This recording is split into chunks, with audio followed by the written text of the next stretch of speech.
Bueno, la primera noticia, Edwin, tiene que ver con Argelia. Están todos los titulares de prensa. Ayer una célula islamista radical se tomó la planta gasífera de In Amenas, en Argelia, en el noroeste del África, muy cerca de la frontera con Libia. Hubo una toma de rehenes, había 150 argelinos, se calculaba, más de 40 extranjeros de distintas nacionalidades. Todo ello en represalia por los ataques de algunos países europeos como Francia a Mali, en donde también un sector de Al-Qaeda está tratando de tomarse algunas áreas del país. Hace poco hubo una contratoma de la planta gasífera de la Fuerza Aérea Argelina y hay mucha confusión en la información. Dicen que puede haber más de 30 personas muertas allí. Se habla también de que otros rehenes lograron escapar. ¿Qué consecuencias puede tener esto que está ocurriendo allá en Argelia? Es una situación muy grave, Juan Carlos, porque pone de relieve la capacidad de hacer daño que todavía tienen las facciones de Al-Qaeda en el norte de África. La administración Obama, después de que decidió terminar con la guerra en Irak y de que se acelerara la salida de las tropas de Afganistán, le ha puesto mucho el ojo al tema del norte de África. Como usted bien menciona, todo esto comienza después de que el gobierno de Argelia le diera permiso al ejército francés de hacer operaciones aéreas sobre ese extenso borde del sur de Argelia con el norte de Malí, esa extensa área que se extiende hasta allá, hasta el oeste por Mauritania. Y como consecuencia, este grupo radical pues, ha decidido emprender con esta acción.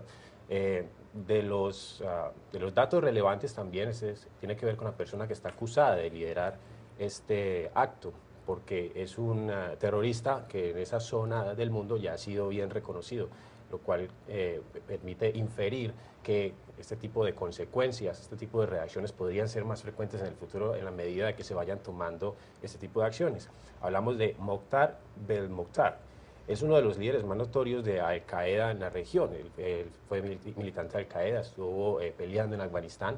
Y ojo, dicen, según los reportes de prensa que hemos visto esta mañana, que ha construido una fortuna a través de secuestros, de pago de secuestros, de extorsiones y del contrabando de tabaco en el norte de África.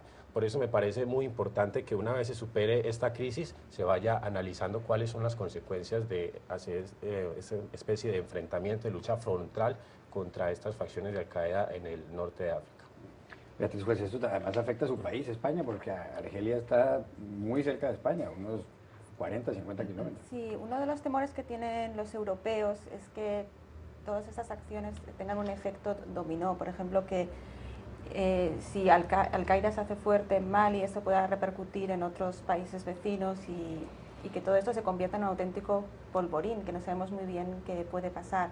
Y también uno de los temores que tienen, por ejemplo, es que, por ejemplo, hasta ahora Al-Qaeda había hecho muchos atentados, como hemos visto aquí en Estados Unidos o incluso en España, pero el problema es que ahora parece como que quieren pues tomar instalaciones estratégicas, por ejemplo gas, petróleo, y esto no sabemos muy bien qué consecuencias puede tener a largo plazo. Muy bien.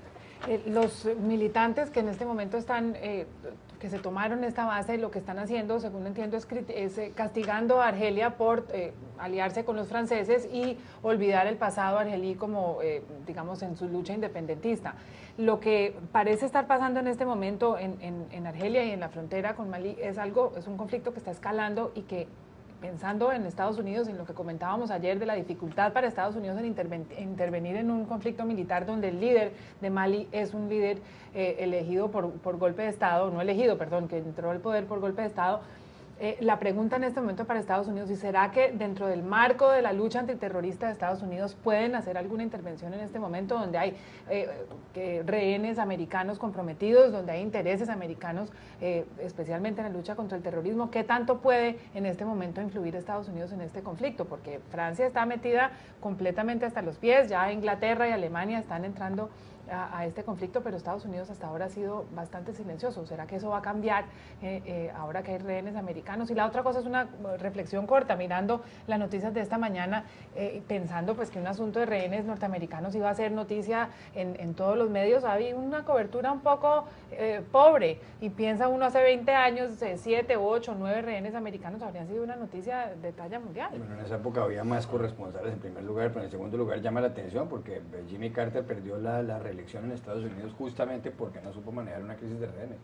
Es curioso que no tenga más cobertura. Ahora está Lance Armstrong en la primera página, y no está esta crisis. Lance Armstrong, de quien hemos hablado y que hoy le da una famosa entrevista, ya es famosa, a Oprah Winfrey, donde va a confesar que se dopó para ganar las 7 vueltas de Francia.